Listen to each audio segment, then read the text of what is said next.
అత్యంత ప్రాధాన్యత ఇస్తూ అన్ని పశు వైద్య సేవలకు మందులు, వ్యాధుల నియంత్రణకు, టీకాలు, సులి పురుగులు నివారణకు మందులు సరఫరా చేస్తున్నాం.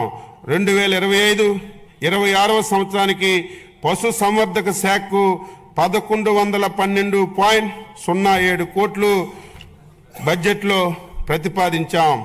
పాడి పరిశ్రమాభివృద్ధి రాష్ట్రంలో 55,607 అంగన్వాడీ కేంద్రాల్లో 85 లక్షల లీటర్లు UHT పాల సరఫరా చేస్తున్నాం. రాష్ట్రంలో పాల శీతల సౌకర్యాల కోసం APDD-CFL 202.62 కోట్లతో NPDD ప్రాజెక్ట్ని అమలు చేస్తున్నాం. మత్స్యశాఖ అధ్యక్ష, స్వర్ణాంధ్ర 2047లో నిర్దేశించినటువంటి లక్ష్యాలను సాధించడానికి మత్స్య ఆక్వా రంగాన్ని ఒక గ్రోత్ ఇంజిన్గా గుర్తించబడింది. చేపలు, రొయ్యల ఉత్పత్తి దేశంలో ఆంధ్రప్రదేశ్ 28% వాటాతో అగ్రగామిగా ఉంది. ఈ రంగం రాష్ట్ర జీవీఏకి 7.6%, వ్యవసాయ జీవీఏకి 22.23% అందిస్తుంది.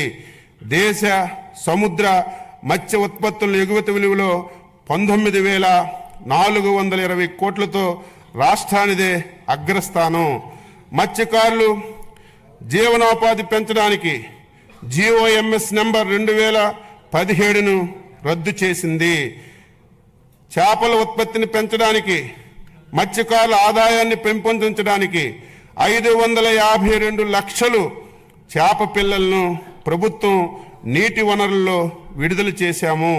మత్స్యకారుల నిఘా, భద్రత, 2-వే కమ్యూనికేషన్ ఏర్పాటు చేయడానికి 1245 కమ్యూనికేషన్స్ ట్రాకింగ్ పరికరాలు, ట్రాన్స్పౌండర్లను పడవల్లో అమర్చబడ్డాయి.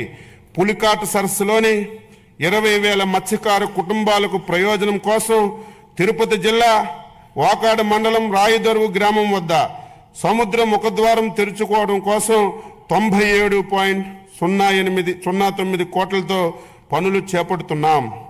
అర్హులైన సముద్ర మత్స్యకారులందరికీ ప్రతి కుటుంబానికి 10,000 నుండి 20,000 వరకు సముద్ర చేపల వేట నిషేధ కాల భృతిని పెంచడానికి ప్రభుత్వం కట్టుబడి ఉంది. ఇందుకు గాను 1,22,968 మంది మత్స్యకారు కుటుంబానికి 20,000 చొప్పున 245.936 కోట్లను ఈ ఏడాది వేట నిషేధ కాలానికి ముందే విడుదల చేస్తున్నాము. PMMSY కింద 16 తీర ప్రాంత మత్స్యకారుల గ్రామాలకు వాతావరణ మార్పును తట్టుకొని సుస్థిర అభివృద్ధి గ్రామాలను తీర్చిదిద్దడానికి 30 కోట్లతో ప్రతిపాదనలు చేయడమైంది.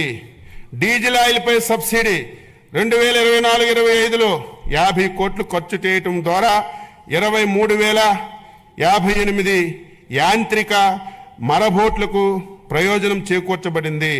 అంతేకాక గత ప్రభుత్వం పెట్టినటువంటి 9.90 కోట్ల బకాయిలను ఈ ప్రభుత్వం చెల్లించింది. ఈ పథకమునకు 2025-26 సంవత్సరంలో 50 కోట్లు ప్రతిపాదించడమైనది. గత ప్రభుత్వ హయాంలో 63 మంది మత్స్యకారులు చేపల వేటలో ప్రమాదవశాత్తు మరణించగా వారి కుటుంబాలకు బకాయా పడినటువంటి 3.15 కోట్లు ఎక్స్గ్రేషియా ఈ ప్రభుత్వం చెల్లించడమైంది. 2025-26 సంవత్సరానికి గాను 8 కోట్లు ప్రతిపాదిస్తున్నాము.